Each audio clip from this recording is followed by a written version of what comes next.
Hello दोस्तों, स्वागत है। मैं आपका दोस्त टोटल व्लॉग्स। आज हम पंडित प्रदीप जी मिश्रा के माध्यम से सुनेंगे महत्वों। तो वीडियो के अंत तक जरूर बने रहें। एक मुखी से लेकर 14 मुखी तक रुद्राक्ष का महत्व शिव महापुराण में कहा गया और एक मुखी से लेकर 21 मुखी तक रुद्राक्ष का वर्णन स्कंद पुराण में किया गया।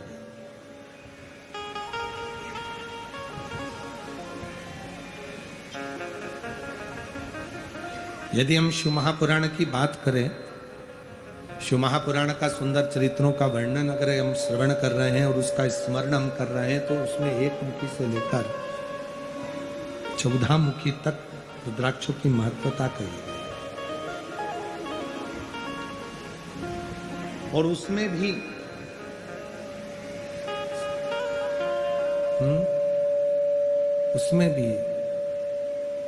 भैया ये पंडाल में आवाज बढ़ाओ ना, पंडाल के लोगों को आवाज नहीं आ रही है।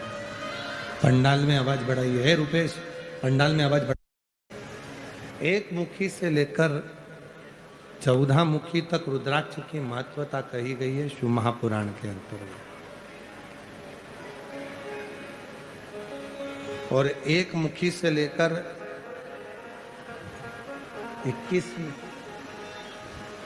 21 मुखी तक स्कंद पुराण में रुद्राक्ष की महत्वता कही गई। और दोनों का महत्व वर्णन किया गया। उसमें 5 मुखी रुद्राक्ष,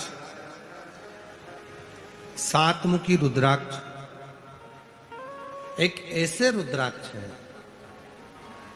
जिन रुद्राक्ष को मात्र 5 मुखी और 7 मुखी रुद्राक्ष को मात्र आप जब अपने तन पर धारण कर लेते हो, तो कोई बड़ा रोग भी अगर शरीर में लगने वाला होता है तो वो दूर हटना प्रारंभ हो जाता है और शरीर को कष्ट से।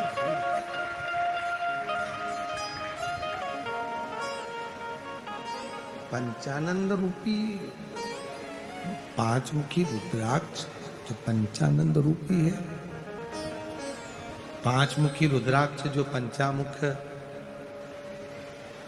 यहां तक स्मरण करिएगा, थोड़ा सा ध्यान दीजिए, थोड़ा स्मरण करिएगा। यदि आवाज नहीं आ रही है, पंडाल की आवाज खोलो, नीचे पंडाल में आवाज बढ़ाई है। वर्णन एक बड़ा सुंदर भाव कहा गया। यदि मान लो शरीर में कोई गांठ पड़ गई, डॉक्टर ने कह दिया ये गांठ गल नहीं रही है, दवाइयां ले रहे हो, औषधियां ले रहे हो, और हमने पहले भी कथा में कहा कि डॉक्टर शंकर का एक रूप होता है, डॉक्टर शिव का एक रूप है। शिव महापुराण की कथा डॉक्टर को शिव मानती, डॉक्टर को शंकर का एक स्वरूप मानती।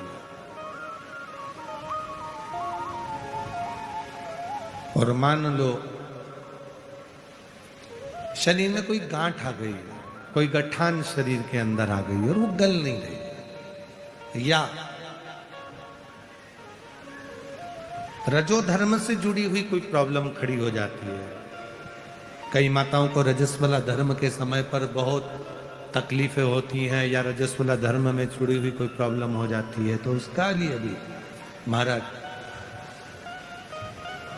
तो प्रिय भक्तों, इस वीडियो में पंडित प्रदीप जी मिश्रा के माध्यम से एक मुखी से लेकर 21 मुखी तक की रुद्राक्ष का महत्व बताया गया है। इसमें विशेष 5 मुखी और 7 मुखी रुद्राक्ष का महत्वपूर्ण उपाय बताया गया है। वीडियो को अंत तक जरूर सुनें। गांठ को गलाने के लिए एक दुर्वा रुद्राक्ष तांबे के कलश में गला दिया जाता है। अगर सीहोर का रुद्राक्ष यदि आपके पास में है तो उसको तांबे के कलश में गलाकर, और उस जल को यदि किसी के शरीर में गांठ है और अगर वो थोड़ा थोड़ा आचमन कर कर रोज 1 चम्मच मात्र प्रतिदिन रोज गलाओ, और 1 चम्मच रोज उस दुर्वा और रुद्राक्ष के जल का यदि वो आचमन करे, तो शरीर में जो गांठ होती है वो धीरे धीरे 20 दिन में 22 दिन में गलना प्रारंभ हो जाती है और शरीर की गांठ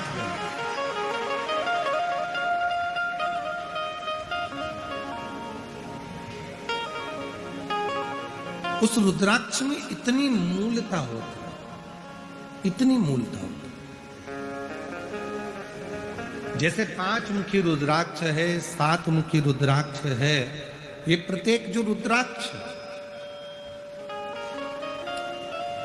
रुद्राक्ष कभी भी फैशन के लिए नहीं पहना जाता है, रुद्राक्ष हमेशा संरक्षण के लिए पहना जाता है।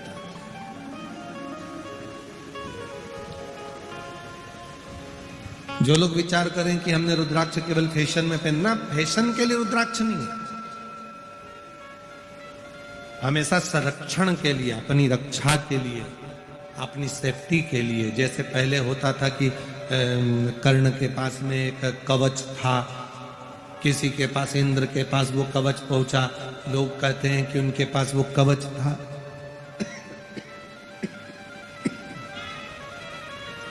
शिव महापुराण की कथा कहती है, आप इतना तप नहीं कर सकते कि आपके पास कोई कवच आए, आप इतनी साधना नहीं कर सकते कि आपके पास कोई कवच आए। तो भगवान शंकर ने पार्वती जी से कहा कि मेरे नेत्र अश्रु से जो ये रुद्राक्ष का पौधा उत्पन्न हुआ है और इसका जो फल है, अगर किसी मनुष्य के शरीर पर रुद्राक्ष अगर उसके गले में पड़ा हुआ है तो समझ लेना कि शिव उसका कवच बनकर उसके सामने खड़े हैं। हेलो दोस्तों, वीडियो के अंत तक बने रहने के लिए धन्यवाद। वीडियो को लाइक शेयर करें और मेरे चैनल MM टोटल वर्क को सब्सक्राइब जरूर करें। ऐसे ही उपायों के लिए बने रहे हमारे चैनल के साथ। श्री शिवाय नमस्तुभ्यम।